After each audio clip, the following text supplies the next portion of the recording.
E quase todo dia o governo Bolsonaro anuncia uma medida e a desmente horas depois ou no dia seguinte. Assim, corre o risco de passar a ser conhecido como governo bumerangue. A análise é do comentarista político João Caires. Notícias nos jornais de hoje apontam que o governo Bolsonaro tem apresentado uma média de um recuo por dia. Se continuar assim, esse governo vai se configurar como um governo bumerangue, vai e volta nas suas posições, a começar pela campanha eleitoral. Disse que teríamos apenas 17 ministérios. Temos 22, não foi aquilo que prometeu. No primeiro dia de governo, o ministro da Casa Civil, o ministro mais importante do governo, disse que as medidas do governo seriam anunciadas no dia seguinte. Horas depois, o presidente Bolsonaro anuncia a redução no valor do salário mínimo. O próprio ministro Onyx Lorenzoni prometeu apresentar 50 metas para os primeiros 100 dias de governo. Não apresentou. E o general-chefe, ministro-chefe do Gabinete da Segurança Institucional, general Heleno, disse não existir nenhum tipo de plano de anúncio de metas. Imposto sobre operações financeiras, a IOF. O presidente Bolsonaro disse que tinha assinado um decreto aumentando o valor do IOF. Horas depois, o ministro-chefe da Casa Civil, Onyx Lorenzoni, e o secretário da Receita Federal, Marco Sintra, disse que o presidente se equivocou e que isso não era verdade. Sobre a base militar dos Estados Unidos no Brasil, em entrevista ao SBT, o presidente falou da possibilidade de se construir tal base aqui no Brasil. O ministro-chefe do Gabinete da Segurança Institucional, general Heleno, mais uma vez, disse que não há a menor possibilidade de se construir tal base aqui.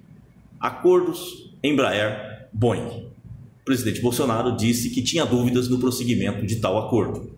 No outro dia, o general Heleno, mais uma vez, desmente e diz que não, por parte do governo, não há a mínima possibilidade de interrupção de tal acordo entre a Boeing e a Embraer.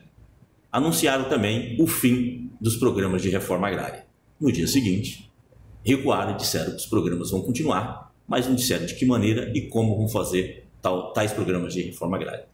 Edital de livros do MEC. Anunciaram um edital onde excluiu a questão das mulheres, a questão dos quilombolas, continha alguns erros de português. No dia seguinte, refizeram o edital colocando tais questões. O ministro-chefe da Casa Civil, Onyx Lorenzoni, anunciou que ia despetizar, ou seja, demitir funcionários petistas da Casa Civil. O que é, para nós, uma falta, um despautério, porque todos sabemos que o governo Temer assumiu em 2016, em maio de 2016, e a primeira coisa que ele fez foi demitir todos os ministros do PT e também alguns funcionários. Não demitiu de uma vez todos, foi demitindo ao longo dos anos, porque ninguém é louco de demitir todos os funcionários de uma vez, porque sabe que vai ter problema. Quem não lembra, inclusive, daquele garçom negro que foi demitido por Temer, porque dizia que esse garçom era próximo ao presidente Lula. Então, de um total de 320 funcionários que eles demitiram, no dia seguinte, ele teve que recuar porque houve problemas. Parte do ministério parou de funcionar, inclusive a comissão de ética na Câmara, que tinha 17 funcionários e estava apenas com 16. Ele teve que renomear tais funcionários. E por último, o presidente da Caixa Econômica disse que foi mal interpretado quando disse que a classe média teria que pagar mais juros, ou seja, juros de mercado, para poder financiar a casa própria.